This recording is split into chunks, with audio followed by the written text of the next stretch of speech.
Hey, safe to say I'm the biggest, the largest. Been stepping up shit since my mama stayed in them apartments. Regardless, my daddy told me keep the heat even when I মিশরের adventure ট্রিপে আপনাদেরকে স্বাগতম।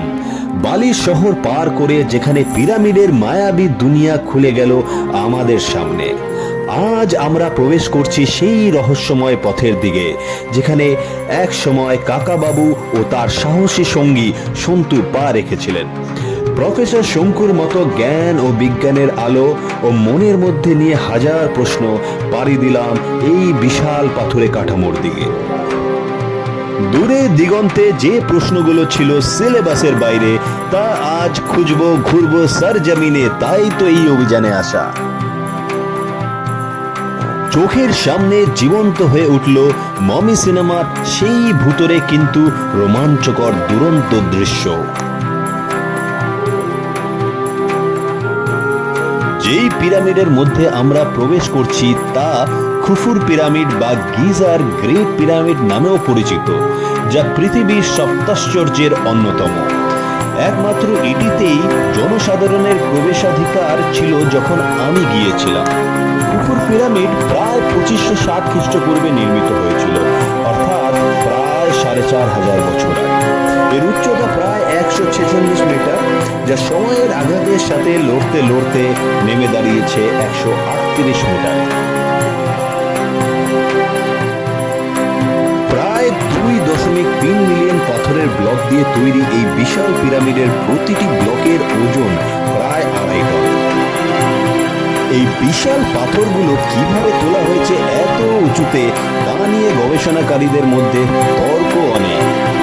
বিশাল পাথরের ব্লকগুলি এত নিখুঁতভাবে সাজানো যে এর ফাঁক দিয়ে একটি সূক্ষ্ম ব্লেডও গলিয়ে দেখায়, এমন শব্দ কার আছে? পায়ে পায়ে সাহারার শুষ্ক বালি উড়িয়ে প্রবেশ করলাম পিরামিডের ভেতর। চোখে পড়ল এক লম্বা করিডর। প্রথমেই যা দেখলাম তা হলো ঊর্ধ্বশ্বাসে অধোগামী কিছু পর্যটক, এবং বুঝলাম জার্নিটা খুব একটা মনোরম হবে না।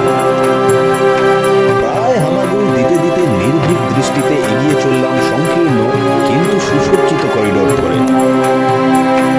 পথ চলতে চলতে একে অপরকে উৎসাহ দিতে দিতে খুফুর চেম্বারের দিকে এগিয়ে চললাম। আর রহস্য ক্রমশই দানা বাঁধতে থাকে পদে পদে। তবে বলে রাখা ভালো, প্রতিটি পিরামিডের গঠন কিন্তু আলাদা।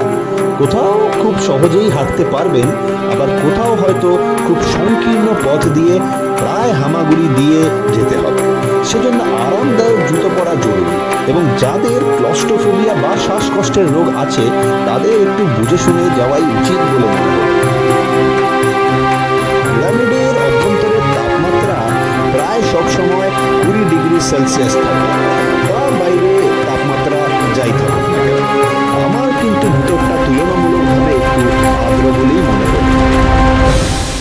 খুফুর পিরামিডে 3টি প্রধান চেম্বার রয়েছে: রাজার চেম্বার, রানীর চেম্বার ও একটি অসম্পূর্ণ ভূগর্ভস্থ চেম্বার। 2017 সালে বিজ্ঞানীরা খুফুর পিরামিডে একটি বিশাল ফাঁকা জায়গা আবিষ্কার করে স্ক্যানিং প্রযুক্তির মাধ্যমে। এটি একটি গোপন চেম্বার। এসব চাক্ষুষ দেখে যা মনে হলো তা হলো, কেনই বা ফেরাও খুফু এত বিশাল ও জটিল পিরামিড বানিয়েছিলেন?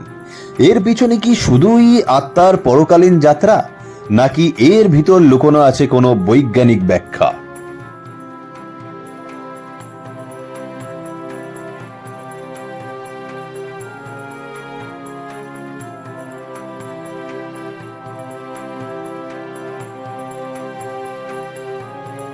শেষে ফিরলাম খোলা আকাশের তলায় বর্তমান সময়ে।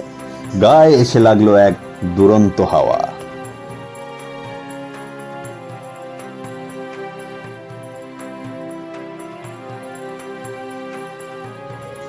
এই হলো সেই বিখ্যাত ফিংস, না মাফ করবেন, ইনি নয়, ইনি।